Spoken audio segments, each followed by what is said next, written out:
Yesterday, Donald Trump and friends held a MAGA extravaganza in New York City's famous Madison Square Garden, causing the liberal media to have perhaps the biggest meltdown since Donald Trump won the 2016 election, because they thought surely by now, with all of their lies and all of the lawfare, that the majority of Republican voters, Americans, members of Congress and the Republican Party would have turned their back on Donald Trump by now, but instead he is more popular than ever. But that jamboree happening right now, you see it there on your screen, in that place is particularly chilling because in 1939, more than 20,000 supporters of a different fascist leader, Adolf Hitler, packed the garden for a so-called pro-America rally.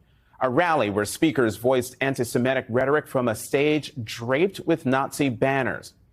When a Jewish... So what does this have to do in any way, shape, or form with Donald Trump and the Republican Party? This is the kind of beyond insane, paranoid, delusional nonsense that 10 years ago you would only hear coming from a schizophrenic homeless person shouting on a street corner. But now it's being spewed 24/7 from the brand name billion-dollar mainstream media machine. While I try to provide some levity and bring some laughs to the craziness that we're unfortunately being subjected to, this actually is no laughing matter. This is dangerous. This is a serious and sophisticated disinformation campaign that the mainstream media, the Operation Mockingbird assets, are waging against the American people and the world. The fact that the editors, the investors, the CEO, the shareholders actually allow this nonsense is beyond despicable. Well, look what we have here. It's notorious Nazi sympathizer, Dr. Phil.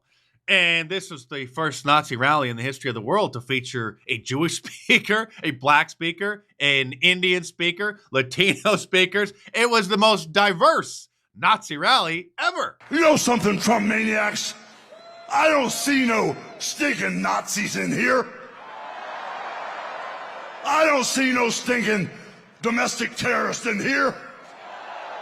The only thing I see in here are a bunch of hard-working men and women that are real Americans, brother. That's right, Hulk, and stay tuned because there's plenty more to come in this video. But real quick, subscribe to my channel if you're new here, because if you are new here, it's a miracle you found this video in the first place with all the algorithm manipulation, the shadow banning, and the visibility filter YouTube placed on this channel. So subscribe here, check back on a regular basis. You won't be disappointed. MSDNC and the Clown News Network, CNN, didn't want their audience to actually listen to the rally, so they showed little bits of it and then editorialized about how awful it was, dangerous, like this. Right now, you're looking at live pictures of Elon Musk speaking at that rally here at Madison Square Garden. We're going to keep an eye on that, and we'll bring it to you live once President Trump, former President Trump, takes the stage, and we'll explain why in just a minute. But of course, when you look at what is happening right now there at Madison Square Garden, it harkens back to a different moment and a different time in America, back to 1939, that very same venue. It also hosted thousands of people at a Nazi rally. And that rally was in support of Hitler and fascism. Just like Donald Trump and the Republican Party. The Marxist media always accuses Donald Trump and the Republicans of the exact things that they themselves are guilty of, claiming that Donald Trump and the Republicans are fascists when they're the ones who got him banned from social media and are trying to get him thrown in prison on trumped-up charges and want to repeal the First and Second Amendment, really just all of the Bill of Rights, and accuse him of spewing dangerous rhetoric while they are putting a target on his back and anyone who wears a MAGA hat or supports Donald Trump in any way, shape, or form. Tucker Carlson was a featured speaker there. Elon Musk, of course, like the MSDNC operative mentioned. But tell us, CNN, how awesome was this event for those who missed it? As somebody who has attended dozens of these Trump rallies, the pre-show rhetoric before Donald Trump took the stage was some of the darkest rhetoric I've ever heard. Dark MAGA! One of these rallies, they were name-calling. I just want to point out some of the things that we heard from these speakers ahead of time. One person called Kamala Harris the Antichrist and the devil. Another person referred to Puerto Rico as a floating island of garbage, something that has received massive backlash from both Democrats and Republicans. Another person referred to illegal immigrants as effing illegals. Someone else said Hillary Clinton was a, quote, sick bastard. And that is just the actual specifics. We also heard a lot of nativist rhetoric talking about how America is for Americans only. And oh, no. Here's comedian Tony Hinchcliffe making the joke about Puerto Rico, which offended so many people, even Republicans on our side. A lot going on. Like, I don't know if you guys know this, but there's literally a floating island of garbage in the middle of the ocean right now. Yeah. I think it's called Puerto Rico. Now, that joke actually would have been better if he would have said, I think it's called Haiti. Haiti, sir. But he recovered with this zinger. The other side's got a lot of crazy endorsements. Swift, Eminem, Leo DiCaprio, Beyonce. Every day the Democratic Party looks more and more like a P. Diddy party. Okay. Okay, that's what you guys want. You can't overemphasize how much the Marxist media and the Democrats are flipping out about this rally. Here's to cover the New York Daily News racist rally. And the reason why they dropped their October surprise by claiming that Donald Trump loves Hitler and has a copy of Mein Kampf on his bedside, and this is a Nazi rally early, 2 weeks before the election this time, is because of the early voting. So ordinarily they would have waited until just a couple days before election day, but there are already tens of millions, I think 40 million people already voted. And so they had to try to scare those voters away from voting for Donald Trump before they sent in their ballots or went to an early voting poll place. Like I said, the Operation Mockingbird media didn't want their audiences to actually hear what the speakers were saying. So they would check in for a brief period of time and then cut away and then just make insane comments like this. I said to myself. All right, we are watching Donald Trump speak there at Madison Square Garden. You've been listening to him speak there. A lot of violent, disgusting, ugly rhetoric about migrants, a lot of lies that we will debunk in a moment, a lot of facts that you're going to deny in a moment. Of rambling at this rally as Donald. Actually, Donald Trump was very strong. He seemed very rested and on top of his game. It felt like 2016 all over again. Trump does. And we just want to take a moment to be very clear with our audience about why we are showing this. We are not playing Donald Trump's remarks to platform his policies, none of which exist, many of them which are debunked and false. No policies exist. Actually, it was Camelface on the CNN town hall event who was asked, what is the first policy? What is a policy that you would like to get passed through Congress? And she couldn't answer the question. If you could accomplish only one major policy goal that required congressional action, what would it be and why? Well, there's not just one. I have to be honest with you, Carol. There's a lot of work that needs to happen, but I think that maybe part of this point that how I think about it is we've got to get past this era of politics and partisan politics.